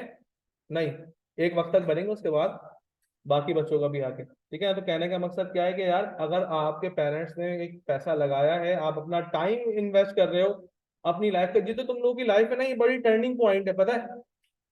या तो तुम लोगों को कुछ आने वाले सालों के अंदर बहुत बड़ा बना देगी, या तो बहुत बेकार बना देगी। इंटरमीडिएट के बाद या ए लेवल्स के बाद जो ये पॉइंट है, जिस स्टेज में आप लोग सफर कर रहे हैं, तो आगे आने वाले 5 6 7 साल आपकी लाइफ के टर्निंग पॉइंट है। इन 7 सालों के अंदर, 5 साल 6 साल के अंदर आपने मेहनत कर ली तो आप कहीं से कहीं होंगे। अगर मेहनत नहीं करेंगे तो कहीं के नहीं होंगे। आ रही है ना बात समझ में? सिर्फ जलीलो ख्वार रहेंगे जिंदगी के अंदर, और कुछ नहीं होगा। ठीक है ना? तो करेक्ट डायरेक्शन का मतलब ये था बेटा कि अगर एक स्पेसिफिक टॉपिक पर एक टीचर्स ने गाइडेंस दी कि यार आप इसके 200 सवाल सॉल्व कर लें, दैट मीन कि भाई 200 करूंगा इनफ है। ठीक है ना? टीचर को पता है कि कितने सवाल के अंदर इसकी तैयारी हो जाएगी, बस इतना काफी है। जबरदस्ती का टाइम उसके ऊपर नहीं लगाऊंगा। अगर टेंसेज मुझे आ गए तो उसका मतलब क्या है, मैं 6 साल तक टेंसेज ही करता रहूंगा? पेपर में टेंसेज थोड़ी आ रहे हैं। या पेपर के अंदर में अगर लीनियर इक्वेशन मुझे आती है, मैं लीनियर इक्वेशन के मेरा भाई 250 सवाल सॉल्व करे, अरे भाई लीनियर इक्वेशन में क्या है ऐसा? जो चीज टेक्निकल है उसके ऊपर टाइम ज्यादा लगाऊंगा, जो चीज टेक्निकल नहीं है उसके ऊपर टाइम कम लगाऊंगा अपने पास। आ रही बात समझ में? अच्छा, एक और चीज होता है जिसको मैं बोलता हूँ कि इनकंसिस्टेंट स्टूडेंट से आता है। एक बंदा भाई 2 महीने तक रेगुलर क्लासेस लेता है, भाई बहुत मोटिवेटेड हो गया आपका भाई, और ना अब तो सीएमए करके दिखाऊंगा, कैसे कैसे बोल दिया यार, सीए नहीं होता, आपका भाई करके दिखाएगा। तो 2 मंथ तक जो है ना वो रेगुलर स्टूडेंट होगा। उसके बाद क्या होना शुरू होगा? उसके बाद वो रेगुलर से जो है ना वो ऑनलाइन क्लासेस पे चले जाए। पहले वो फिजिकल आता था, तो यहाँ पे यार टाइम वेस्ट होगा सर, वैसे ही 5 मिनट लेट आएंगे, छोड़ो यार ऑनलाइन क्लासेस देख लेगा। अच्छा, ऑनलाइन में भी आंखों में दर्द हो रहा है, कमजोर हो गई ना आंखें, तो आंखों में दर्द हो रहा है स्क्रीन घूर घूर के, तो क्या करेंगे ऑनलाइन से? Recorded 2x। मेरा भाई 2 घंटे का लेक्चर आपका भाई 1 घंटे में खत्म करेगा। सही है? सही है। फिर रिकॉर्डेड लेक्चर लेने के बाद उसको ना मजा नहीं आएगा यार, नहीं मजा नहीं आ रहा है। अब मजा क्यों नहीं आ रहा है? क्योंकि उसकी दिमाग की खिड़की खुल चुकी है। अब ये एक बड़ा टेक्निकल पॉइंट है कि दिमाग की खिड़की का मतलब क्या होता है। भाई यहाँ आपस में दोस्तियां हो रही हैं, ठीक है करो आपस में दोस्ती, यहाँ आपस में दोस्तियां हो रही है करो, इधर आपस में दोस्तियां नहीं करो। बात समझ में आ रही है? आपस में इधर खेलो, इधर आपस में दोस्तियां करो, इधर आपस में दोस्तियां करोगे ना, बड़ा मसला खराब है। पहले बच्चों ने सोचा था कि हम सीए करेंगे,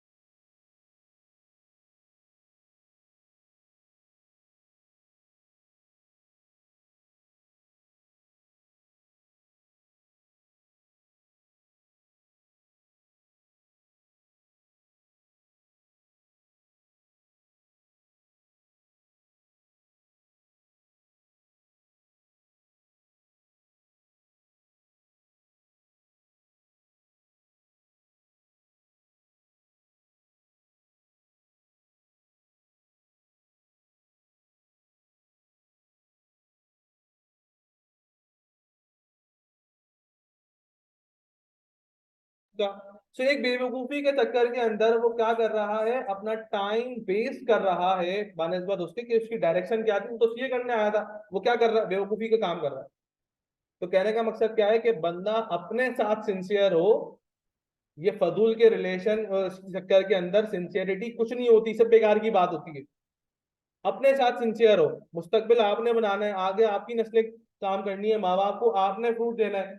तो अपने साथ सिंसियर जो बच्चा होगा वो कामयाब होगा, जो अपने साथ सिंसियर नहीं है वो टोटल बेकार है। मैंने बोला ना यार, दोस्ती कब कैसी दोस्ती है कि आप कूद रहे हो आपका दोस्त भी साथ में कूदे, ये दोस्ती है। आपके पेपर पास हुए, आपके दोस्त के पास नहीं हुए, आप भी दूसरे पेपर सेलेक्ट नहीं कर रहे जब तक आपका दोस्त पास नहीं हो रहा, कोई रुकेगा है? मुझे बताया ना, मेरा दोस्त जो है ना वो क्वालिफाई हो गया, मैं रुका हुआ हूं। वो फर्म में इंडक्शन नहीं कर रहा कि नहीं यार तू भी साथ में क्वालिफाई हो, फिर हम साथ में इंडक्शन के लिए जाएंगे। जिस फर्म में तुम्हारा होगा उसी फर्म में मेरा भी होगा, मैं नहीं ले रहा दूसरी फर्म के अंदर। ऐसा कोई है? कोई भी नहीं है भाई। सब बोलेंगे भाई तू अपना देख, मैं अपना देख रहा हूँ, तो जब दूसरे कह रहे हैं अपना देख तो फिर देख भाई अपना यार। ठीक है ना? तो बंदा अपने साथ सिंसियर हो, वो ज्यादा बेहतर है बजाय इसके कि वो इधर उधर देखना शुरू करे। कभी एक रेस में घोड़ा देखा है? रेस देखिए घोड़ों की, जाके तो नहीं देखी होंगी, पाकिस्तान में होती ही नहीं है, दुबई वगैरह में होती है, तो मैंने भी टीवी पे ही देखा है। तो वो जब घोड़ा भाग रहा होता है ना रेस में, तो उसके साइडों के ऊपर ना एक वो लटका हुआ होता है, थोड़ा सा पर्दा टाइप का होता है, थोड़ा थोड़ा सा। क्यों होता है? उसको एक फेयर है, उसको फेयर ये है कि यार बराबर साथ में आगे नहीं निकल जाए। तो पर्दा साथ में सीधा लगाते हैं ताकि उसको इधर का नजर नहीं आया, वो सीधा देख के भाग रहा होता है। उसने देखना कि यार ये लाइन है, मैंने ये लाइन क्लियर करनी है, आगे देख के भागूंगा। आ रही है बात समझ में? तो जब वो आगे देख के भागने को कह रहा है कि यार तो आप तो फिर इंसान हो ना, समझ समझ रखते हो, तो जानवर थोड़ी समझ रखता है। तो उसको पता है कि आगे देख के भागना, तो आपको भी आगे देख के भागना है, बराबर बराबर में नहीं देखना। अच्छा मिसाल के तौर के ऊपर, भाई सर ये तो 5 पेपर ले रहा है, इसने दो 5 पेपर सेलेक्ट कर लिए, मैं ही 5 पेपर सेलेक्ट करूंगा, मैं ही 5 पेपर दूंगा। हर बंदे की कैपेसिटी सेम है क्या? भाई मैं 6 घंटे पढ़ सकता हूँ, हर बच्चा 6 घंटे पढ़ सकता है क्या? नहीं यार, कोई 8 घंटे पढ़ने वाला भी होगा, कोई ऐसा होगा 4 घंटे बस हो जाती होगी उसकी। तो हर बंदा अपनी कैपेसिटी के हिसाब से पढ़ता है। बराबर वाले को देखो, मोटिवेशन लो उससे, लेकिन उसके जैसा करने की हरकत ना करो। अरे बात समझ में? और अपना एम, अपना फोकस आपने जो है ना वो सामने रखना है। थोड़ा सा आगे मूव करते हैं भाई। तो कहने का मकसद ये बेटा कि ये वो रीजंस ऑफ फेलियर हैं जो आपने अपने रजिस्टर के पेज 1 के ऊपर लिखने। रजिस्टर वगैरह लिया है नहीं लिया है? नहीं लिया है? निकालो रजिस्टर, और ये रीजंस ऑफ फेलियर अपनी जरा रजिस्टर के पहले पेज के ऊपर लिख लें। अगर आपको ऐसा लगता है कि आप लाइन से आउट हो रहे हैं तो ये पढ़ लीजिएगा। अगर आप इस कैटेगरी में फॉल कर रहे हो तो फिर सोच लीजिएगा कि पेपर पास नहीं होंगे। इसको नोट कर लें अपने पास।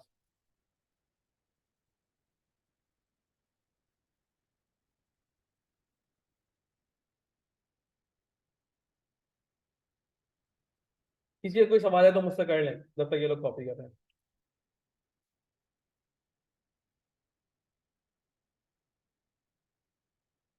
ये नहीं लिखना लेक्चर वेक्चर 2 में, ऐसे ही समझाने के लिए।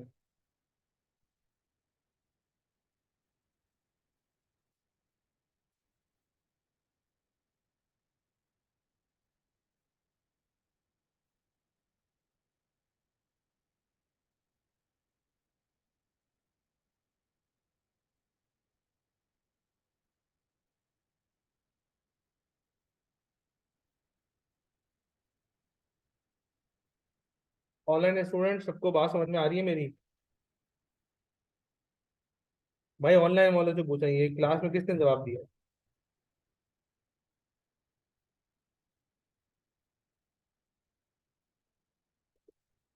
हाँ सर, थोड़ी थोड़ी आ रही है।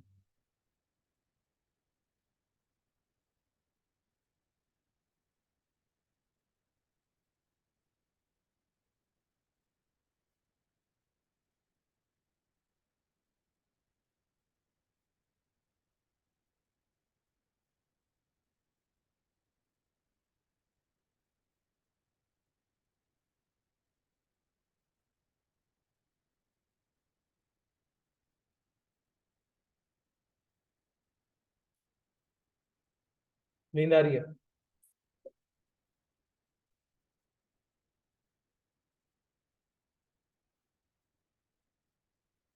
डन। अच्छा जी, थोड़ा सा आगे सब्जेक्ट की तरफ चलते हैं सर, फजूल की बातें नहीं करें हमारे साथ, काम की बात है। ओके भाई, काम की बात करते हैं। मुझे बताएं, आईकेप का क्वांटिटेटिव मेथड्स का पासिंग रेशो क्या है? आईकेप, आईकेप कौन है? Institute of chartered accountant of Pakistan, जो कि आपके एग्जाम्स लेगा। ठीक है, आपको सर्टिफिकेट याद रखना कि ये क्या है। हाँ, ये कौन सी यूनिवर्सिटी से होता है? ये किसी यूनिवर्सिटी से नहीं होता। इसकी डिग्री कितने साल की है? इसकी कोई डिग्री नहीं है। आ रही है बात समझ में? ये बीच में वायरल होना शुरू हो गया था कि ये कौन सी यूनिवर्सिटी से होता है। पता नहीं कहाँ से आते हैं ऐसे लोग, खैर आते हैं कहीं ना कहीं से। हाँ, आईकेप का पासिंग रेशो क्या है क्यूएम का? नहीं यार, इतना गिरा हुआ भी नहीं है। नहीं, 60-70 बहुत ज्यादा हो गया। अराउंड कोई 40 to 45% पासिंग। अब 40% का मतलब यार ये है कि अगर 100 बच्चों ने पेपर दिए तो कितने पास हुए, कितने फेल हो गए? मसला कोई नहीं है। है, इसका मतलब हर तीसरा बंदा फेल है। एक दो तीन, या यहाँ से एक दो तीन। अब जैसे एक बंदा, एक रो में एक ही बंदा बैठा हुआ है, तो वो भाई वही फेल है, साथ वाला तो कोई है ही नहीं ना। ठीक है, तो कहने का मकसद यार ये है कि आईकेप का पासिंग रेशियो बड़ा खराब। आईकेप में याद रखिएगा, कुछ सब्जेक्ट्स ऐसे हैं जिनके आईकेप जिन सब्जेक्ट्स में कभी भी स्टूडेंट्स को रिलीफ नहीं देता। जिससे मिसाल के तौर के ऊपर एक आ गया क्यूएम्स का पेपर आपके पास, एक अकाउंट्स का पेपर। अकाउंट्स कौन से? द इंट्रोडक्शन टू अकाउंटिंग नहीं भाई, इंट्रोडक्शन टू अकाउंटिंग, FAR 1, फिर FAR 2, फिर FAFR। चार पेपर अकाउंट्स के हैं। कभी भी अकाउंट, फाइनेंशियल अकाउंटिंग के चार पेपर हैं, फाइनेंशियल अकाउंटिंग के अंदर कभी भी आईकेप हल्का हाथ नहीं रखेगा। फिर सर थ्योरी में आए, लॉ, ऑडिट, टैक्स। सर बचा गया, अब तो लिख दिया, तो इसका मतलब ये कोई पेपर आईकेएस जो ना हल्का, नहीं नहीं यार, अभी इंग्लिश रह गया है। इंग्लिश नहीं लिखा है मैंने। सर इंग्लिश तो आती है आपके भाई को। खैर, तो भाई ये वो पेपर है जिसमें आईकेएस ना कभी भी बच्चे को लीनेंसी नहीं देगा, हमेशा आपके बेंच मार्क से एक स्टेप ऊपर होगा। ठीक है, तो आपने इनमें ज्यादा मेहनत करनी है। सो क्यूएम का जो पासिंग रेशियो है आईकेएस का, वो कोई अराउंड 40 to 45%, 35-40 ऐसे परसेंट आता है। ARTT बिजनेस स्कूल का जब से मैंने पढ़ाना शुरू करा है, तब का पासिंग रेशो क्या होगा? 30। मैंने ये कह रहा हूँ कि जब से मैंने, नहीं यार 100 के कोई जिनका बच्चा हो मैं कोई 100 का लेके आऊंगा यार, क्या हो गया यार? 19 है? नहीं यार, 65 बहुत पीछे रह गया। 80, 40-41 नहीं भाई, तू बहुत पीछे। खैर, दिसंबर 2020 से लेकर हमारे पास, अगर मैं बात करूं जून 2023, या जून नहीं, अगस्त, तो मेरा पासिंग रेशो जो है वो है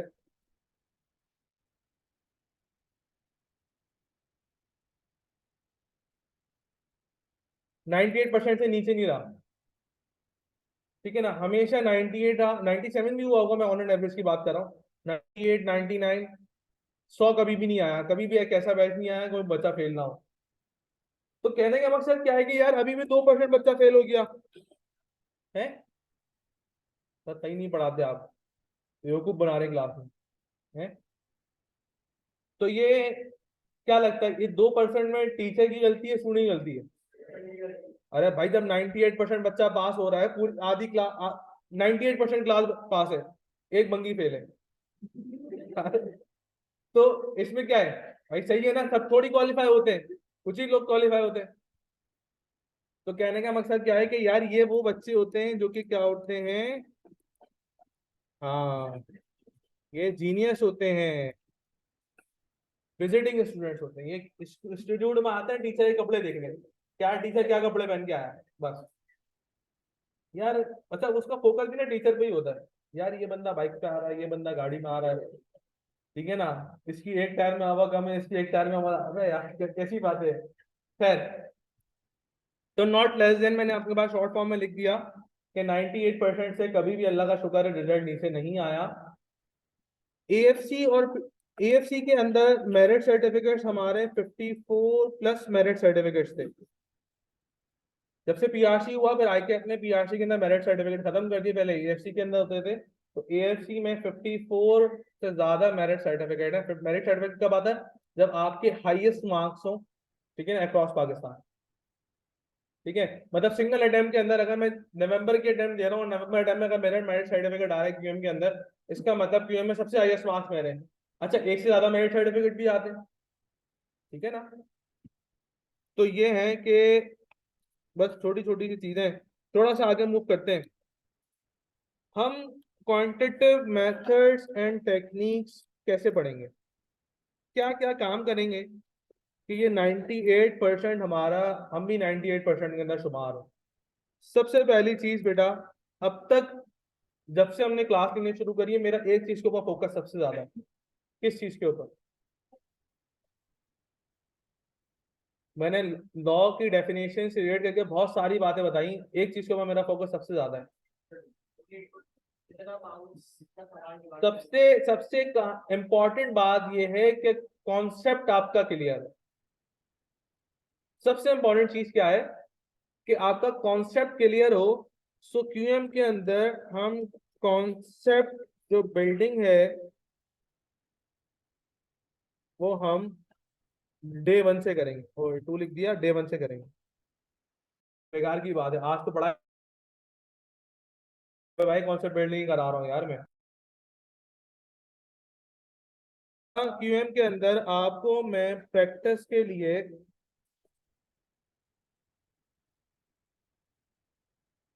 के लिए मैं आपको हैंड आउट दूंगा। आपने एक आधे रुपए की किताब मार्केट से नहीं खरीदनी। जितना मटेरियल है वो मैं सब आपको खुद दूंगा, पीडीएफ फॉर्म में दूंगा। फिर जिसको हार्ड कॉपी चाहिए वो प्रिंट अपना निकलवा ले। सही है ना, मैं सारा काम, सारा आपको जितने भी हैंडआउट्स वगैरह होंगे, मटेरियल होगा, मैं सारा आपको सॉफ्ट में प्रोवाइड करूंगा। सो प्रैक्टिस के बाद हैंड आउट होगा। मिसाल के तौर पे हैंड आउट में 100 प्लस क्वेश्चंस थे, वो मैंने क्लास में करवाने। 100 सवाल करने के बाद मैंने आपको दे दिया असाइनमेंट।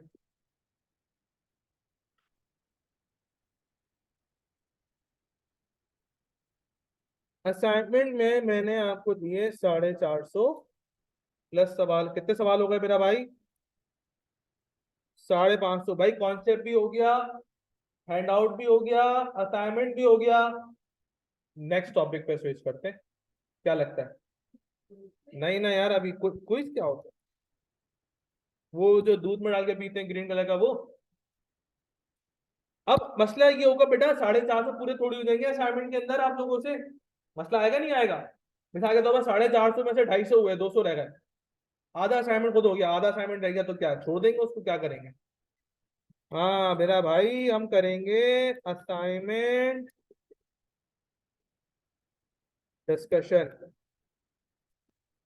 सर हैंड आउट भी हो गया, असाइनमेंट भी हो गया, असाइनमेंट डिस्कशन भी हो गया, अब कुछ नहीं बचेगा।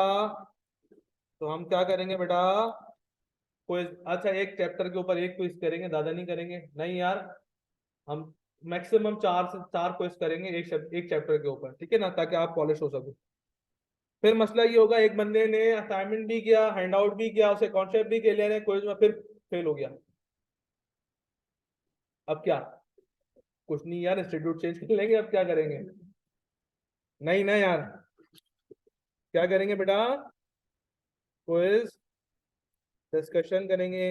अच्छा, क्विज डिस्कशन के बाद कुछ बच्चे ऐसे होते हैं जिनको क्लास में सवाल पूछने की आदत नहीं होती, कि नहीं यार अभी सर डांटेंगे, ये क्या सवाल पूछ रहा है। तो सवाल पूछना तुम लोगों का हक है, ठीक है ना। आप ये नहीं सोचे कि यार मैं सवाल पूछूंगा, बराबर वाला हंसेगा। भाई ये हंसने के लिए ही बैठे हैं, ये हंसते ही रहेंगे, आप तो क्वालिफाई हो जाओगे। इनसे क्या फर्क पड़ेगा? है, अगर ये लड़की सवाल पूछ रही है और आधी क्लास हंस रही है, हंसने दो। आप तो अपना काम पूरा करो, आपके पेरेंट्स ने आपकी फीस भरी है, इनके हंसने की थोड़ी फीस भरी है। आप अपना काम पूरा करें, आपको सवाल समझ नहीं आ रहा आप सवाल पूछें, छोड़ दें इनको। तो कहने का मकसद क्या है कि अगर आप सवाल पूछने की आदत आपको क्लास में नहीं है,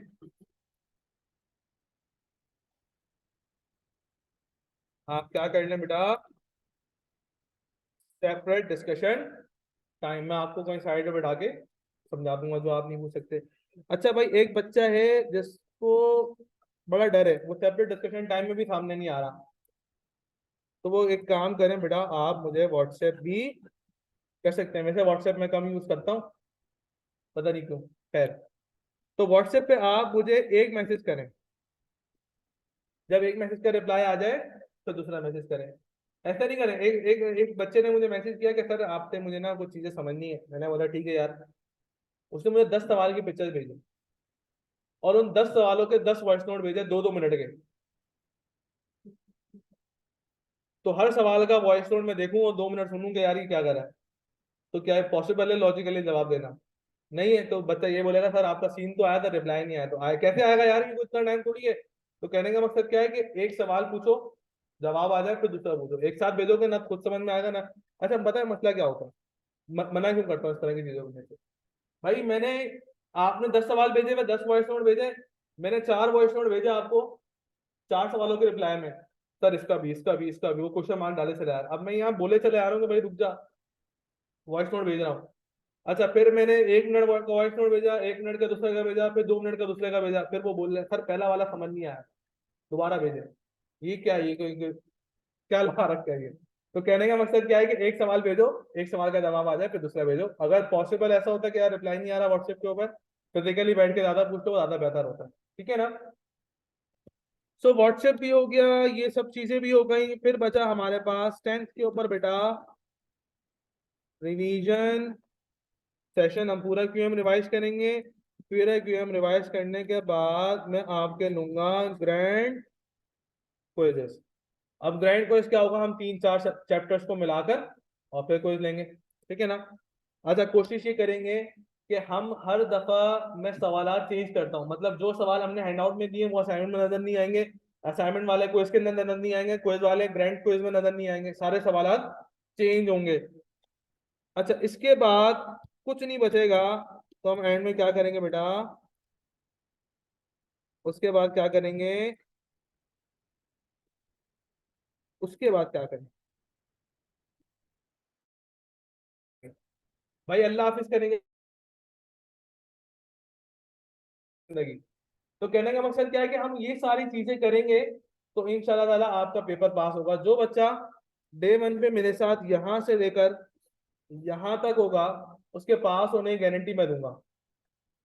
लेकिन जो इसमें से कहीं भी आउट हुआ, भले वो क्विजेस के अंदर आउट हुआ या क्विज डिस्कशन के अंदर आउट हुआ या असाइनमेंट डिस्कशन के अंदर आउट हुआ, उसकी पास होने की जिम्मेदारी उसकी खुद की है, मेरी नहीं है। जिम्मेदारी कब लूंगा, जब वो डे 1 से लेके डे एंड तक मेरे साथ साथ चलेगा। ठीक है ना?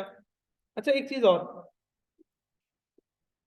मैंने एक डिफिकल्टी लेवल बनाया हुआ है अपना, कि यार पेपर में कहाँ तक के सवालात आते हैं। लेट से एग्जाम्स के अंदर, एग्जाम लेवल के अंदर डिफिकल्टी लेवल 4 तक के सवाल आते हैं। मिसाल के तौर के ऊपर हम क्लास में कहाँ तक की प्रैक्टिस करेंगे,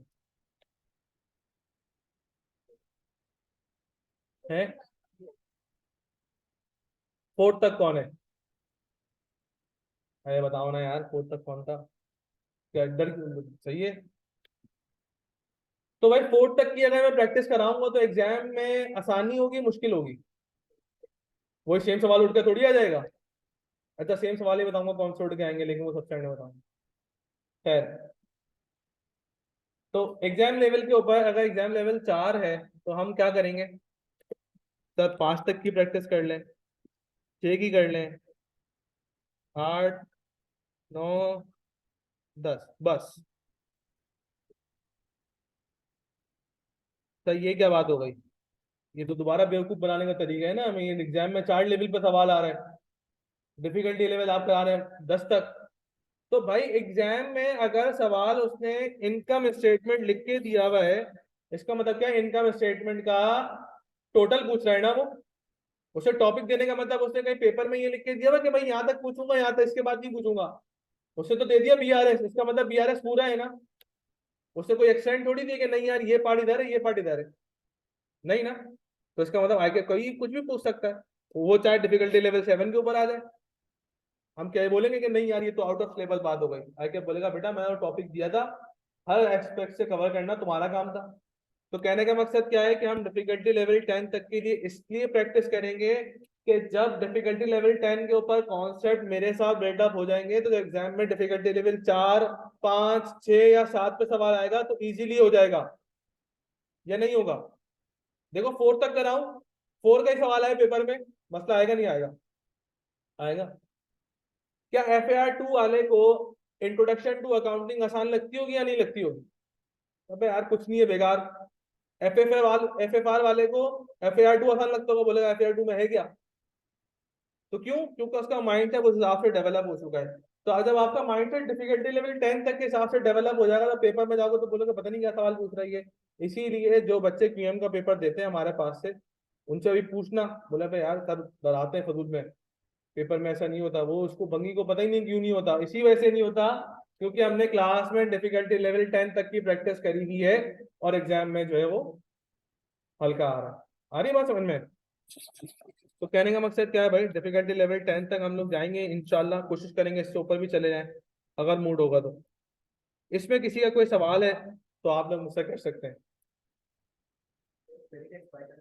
या स्टडी टेक्स्ट बाय करने की कोई जरूरी नहीं है, ठीक है, मैं आपको PDF में दे दूंगा। स्टडी टेक्स्ट के अंदर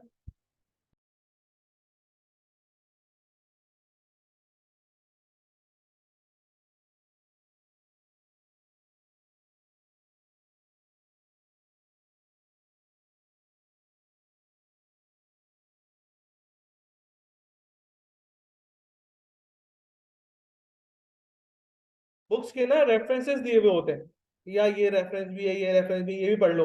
अब मिसाल के तौर पर QM के अंदर 4 बुक का रेफरेंस है, तो 4 बुक वो एक QM का स्टडी कितनी बुक हो गई? ये 5 पढ़ूंगा तो फिर एक साल में तो मैं PRC का ऐसे QM ही दूंगा, फिर और क्या करूंगा? तो कहने का मकसद ये है बेटा कि आपने वो सारी बुक्स पढ़ने की जरूरत नहीं पड़ेगी। जितना मटेरियल होगा वो मैं आपको खुद बताऊंगा कि भाई ये कवर आपने करना है। आ रही बात समझ में? बुक्स लेने की कोई जरूरत नहीं, सिर्फ आपने 2 रजिस्टर्स अपने पास लेने होंगे। अपने पास ये नोट कर लीजिएगा, 2 रजिस्टर्स आपके पास होंगे। रजिस्टर भाई ये छोटा छोटा रजिस्टर, अपने सेहत के हिसाब से नहीं। हाँ, और जो घर में BC की डायरी वारी होती है ना अम्मी की, वो भी इस्तेमाल नहीं करेंगे। एक मोटा रजिस्टर लें, कम से कम भी 400-500 पेज वाला, ठीक है ना, ताकि QM का सारा मटेरियल आपके ऊपर उसके ऊपर आए। 2 रजिस्टर आपने लेने, एक क्लास का रजिस्टर होगा एटलीस्ट 400 पेजेस वाला। अच्छा, कुछ रजिस्टर्स होते हैं जो कि कार्ड रजिस्टर्स होते हैं, जैसे ये लड़की के पास है, लड़की इसे उठा के दिखाएं बेटा रजिस्टर, नजर आ रहा है सबको? ये कार्ड रजिस्टर होता है। एक रजिस्टर ये वाला, लड़के तुम दिखाओ, ये वाला रजिस्टर जिसके ऊपर यहाँ साइड में कपड़ा लगा हुआ होता है, तो ये 8 बाइंडिंग रजिस्टर्स कहलाते हैं। इनका पेज का साइज भी बड़ा होता है, ठीक है। वरना अगर ये कार्ड रजिस्टर लेंगे तो ये इतना मोटा हो जाएगा और छोटा पेज साइज छोटा ही रहेगा। हमें पेज साइज थोड़ा सा बड़ा चाहिए अकाउंट के लिए भी और इसके लिए भी। तो कोशिश ये करो कि ये 8 बाइंडिंग वाला रजिस्टर ले लें, एटलीस्ट 400 पेजेस वाला, इससे ज्यादा मत लें। एक रजिस्टर क्लास का है और एक रजिस्टर आपका असाइनमेंट का होगा, जिसमें आप असाइनमेंट सॉल्व करेंगे। वो आप घर पे रखकर ही करेंगे। क्लास के रजिस्टर में असाइनमेंट का काम नहीं करेंगे, असाइनमेंट के रजिस्टर में क्लास का काम नहीं करेंगे। जिस दिन असाइनमेंट डिस्कशन होगी उस दिन असाइनमेंट का रजिस्टर आएगा, क्लास का रजिस्टर उस दिन घर पे होगा। आ रही है बात समझ में? और ये भी अराउंड कोई 400 पेजेस का आप लोगों ने ले लेना है। ठीक हो गया भाई? इसके साथ साथ एक कैलकुलेटर लेना है। अब कैलकुलेटर, क्लास विद एक कैलकुलेटर है जो कि ब्लैक कलर का होता है, उसकी कीज जो है वो सिल्वर कोटेड टाइप की होती है, उसके ऊपर क्लास विद लिखा हुआ होता है। वो कैलकुलेटर आप लोग ना लें, अलाउ नहीं है। दूसरा, हमने क्लास विद में कोई सा भी केसीओ का कैलकुलेटर आपने लेना होगा, 8 मोड्स वाला। दिखाओ, आज सुबह क्लास में लिखा हुआ है, बस तो ये मसला है। तो क्लास बेस्ड कैलकुलेटर आप लोग मत लीजिएगा, कोई सी भी केसीओ का दूसरा कैलकुलेटर ले लो जो सिल्वर वाला हो, या ब्लैक एडिशन इसका भी आ गया केसीओ का। ठीक है, मैं ग्रुप पे पिक्चर भी शेयर कर दूंगा उसकी, तो आप कैलकुलेटर बाय कर लें।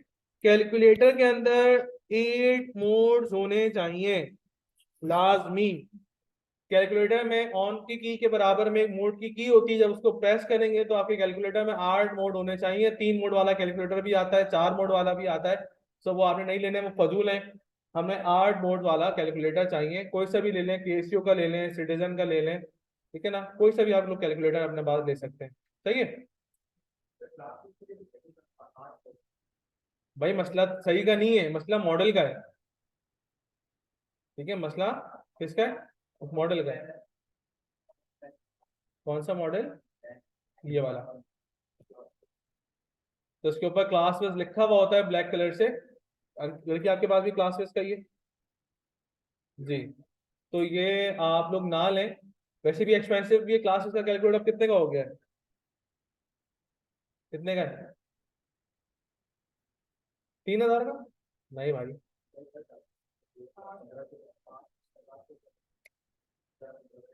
क्या चीज, ये क्लास वेस फिर लोकल है। क्लास वेस जो ओरिजिनल है कम से कम भी होगा 6,500 7,000 7,500। ठीक है, तो वो लेना बेकार है, लेके फायदा क्या, वैसे में अलाउ नहीं है। केसीओ का जो दूसरा कैलकुलेटर है जो पूरा ब्लैक है, केसीओ का सेकंड एडिशन, वो 3,500 4,000 रुपए का है, वो ले लें ज्यादा बेहतर है। ठीक है ना, या केसीओ का सिल्वर वाला कैलकुलेटर ले लो, 1,500 2,000 रुपए तक का मिलेगा। ठीक है, तो वो आप लोग बाय कर सकते हैं अपने पास। कैलकुलेटर लाजमी आप लोग के पास हो बेटा, विदाउट कैलकुलेटर आप क्लासेस लेने में मसला आपको होगा। इसके बाद कितनी क्लासेस में ऐसे हैं जिनको कॉपी सजाने की आदत है, खासतौर पर खवातीन को ये बीमारी होती है। कौन सी बीमारी, वो एक डेफिनेशन के बाद ऐसे फूल बनाएंगे, एक फूल इधर, एक फूल इधर है, फिर ऐसे शेडिंग यहाँ से करेंगे, ऐसे शेडिंग यहाँ से करेंगे, लहरें बनाएंगे इसके नीचे दो। ये कैसा अच्छा लग रहा है, ये लग रहा है कैलकुलेटर लिखा हुआ, कैसा मजा आ रहा है। तो भाई ये काम करने की आदत अब छोड़नी पड़ेगी, टोटल काम करना पड़ेगा सिर्फ ब्लैक बॉल पेन से। आई कैप में आपको कोई पेन अलाउ नहीं है except black ball pen, black allow. ठीक है ना, ब्लू भी आप यूज नहीं करेंगे, तो आज अलर्ट डालेंगे। वैसे तो पीआरसी में जरूरत नहीं है, कैफ के अंदर रिटर्न एग्जाम्स होंगे, तो आपने ब्लैक ही यूज करना है, तो आज की आदत कल पे डिपेंड है। ठीक है ना, तो ब्लैक बॉल पेन अपने पास ले लीजिए, उससे सारा काम आपने करना है, ब्लू ब्लू कोई जरूरत नहीं है। और ये कट मार्कर ग्लिटर श्लिटर सब बेकार है, ये वाइटो वगैरह रिमूवर वगैरह कुछ नहीं लेना आपने, सिर्फ आपके पास एक कैलकुलेटर हो, एक रजिस्टर हो, एक ब्लैक बॉल पेन हो, आप यूएमपी क्लास इजीली ले सकते हैं। ठीक हो गया भाई। तो एक काम करते हैं कि अपनी क्लास कब तक थी, 3:45 तक थी, 1 मिनट बाकी है यार अभी। सो एक काम ये करते हैं कि आज की क्लास को हम यहीं तक रखते हैं। मैं अपना नंबर शेयर कर देता हूँ, मैं एक व्हाट्सएप का ग्रुप अपना बना लूंगा।